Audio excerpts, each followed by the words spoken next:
आज हम एक ऐसी घटना को समझने की कोशिश करेंगे जिसने दुनिया भर के डिफेंस एक्सपर्ट्स को भी चौंका दिया था। बात एक ऐसे मिसाइल हमले की है जो पब्लिकली जो जानकारी थी उसके हिसाब से तो इम्पॉसिबल था। लगभग 4000 किलोमीटर। जरा सोचिए इस दूरी के बारे में। ये कोई छोटी मोटी दूरी तो है नहीं। इतनी दूर से एक सटीक हमला करने की कोशिश करना और दुश्मन के डिफेंस को भेदने की सोचना, ये अपने आप में एक बहुत बड़ी बात है। तो सबसे बड़ा सवाल यही उठता है कि ईरान ने ये किया तो किया कैसे? एक ऐसा हमला जो उनकी बताई गई मिसाइल रेंज से आप कह सकते हैं डबल था।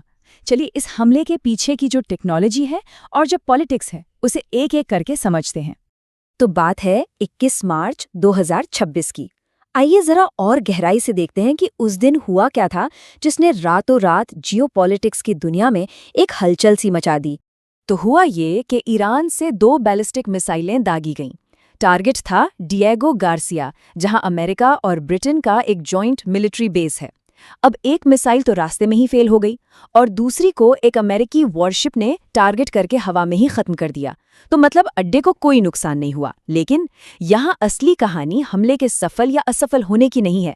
असली कहानी है इस हमले की कोशिश करने में। ईरान ने दुनिया को ये दिखा दिया कि देखो हमारी पहुंच अब कहाँ तक है। और इसी से हथियारों को लेकर एक बहुत बड़ा सवाल खड़ा हो जाता है। ईरान जो हमेशा से कहता आया है कि उसकी मिसाइल कैपेबिलिटी लिमिटेड है, उसने आखिर इतने पावरफुल और इतनी लंबी दूरी के हथियार का इस्तेमाल कैसे कर लिया? यहाँ पर ईरान के दावों और हकीकत के बीच का जो अंतर है ना, वो एकदम साफ दिखता है। सिर्फ 1 महीना पहले फरवरी 2026 में उनके विदेश मंत्री ने कहा था कि हम जानबूझकर अपनी रेंज 2000 किलोमीटर तक ही रखते हैं, और फिर अगले ही महीने मार्च में उन्होंने लगभग 2 गुनी दूरी पर हमला करके दिखा दिया। ये एक बहुत बड़ा कॉन्ट्रडिक्शन है जिसने कई सवाल खड़े कर दिए हैं। अब तक दुनिया ईरान की जो मिसाइलें थी जैसे शहाब 3 या सेजिल, उन्हें मीडियम रेंज का ही मानती थी, करीब 2000 किलोमीटर तक। लेकिन इस हमले ने एक नई, ज्यादा पावरफुल इंटरमीडिएट रेंज मिसाइल के होने का खुलासा कर दिया। अब सबसे बड़ा रहस्य ये है कि ये टेक्नोलॉजी ईरान ने खुद बनाई है या फिर उसे किसी दूसरे देश से कोई मदद मिली है। अब बात करते हैं अमेरिकी डिफेंस की। उन्होंने इस मिसाइल को रोका SM-3 इंटरसेप्टर से। ये एक खास तकनीक पर काम करती है जिसे हिट टू किल कहते हैं। इसका मतलब है मिसाइल में कोई बम नहीं होता, वो खुद एक बुलेट की तरह जाकर दूसरी मिसाइल से टकराती है और उसे नष्ट कर देती है। मतलब एक गोली से दूसरी गोली को हवा में मार गिराना। ये बहुत ही एडवांस्ड टेक्नोलॉजी है और यहाँ पर इसने अपना काम बखूबी किया। चलिए अब जरा टारगेट की बात करते हैं। डिएगो गार्सिया, ये कोई आम आइलैंड नहीं है। ये हिंद महासागर में अमेरिका और ब्रिटेन का एक तरह का गुप्त और बेहद जरूरी मिलिट्री फोर्ट है। ये हिंद महासागर के ठीक बीच में है, घोड़े की नाल जैसा इसका शेप है और दुनिया की नजरों से काफी दूर।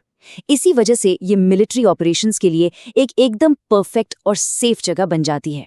इसका ऑफिशियल नाम है ब्रिटिश इंडियन ओशन टेरिटरी, यानी BIOT। इस छोटे से द्वीप की अहमियत बहुत ज्यादा है। इसे फुटप्रिंट ऑफ फ्रीडम भी कहते हैं। ये इंडो पैसिफिक में अमेरिका के 2 सबसे जरूरी बॉम्बर बेस में से एक है। यहीं पर अमेरिकी स्पेस फोर्स के सैटेलाइट ट्रैकिंग सिस्टम्स भी हैं। चाहे वो गल्फ वॉर हो, अफगानिस्तान हो या इराक, हर बड़े ऑपरेशन में इसका इस्तेमाल हुआ है। कुल मिलाकर ये एक ऐसा पॉइंट है जहां से पूरे समुद्री रास्ते पर कंट्रोल रखा जा सकता है। लेकिन इस द्वीप के स्ट्रेटेजिक इंपॉर्टेंस के पीछे एक बहुत ही विवादों से भरा और दुखद मानवीय इतिहास भी छिपा है, और ये आज भी कई देशों के लिए एक बहुत सेंसिटिव मुद्दा है। देखिए, इसकी कहानी काफी पुरानी है। 1965 में ब्रिटेन ने इन द्वीपों को मॉरिशस से अलग करके BIOT बना दिया।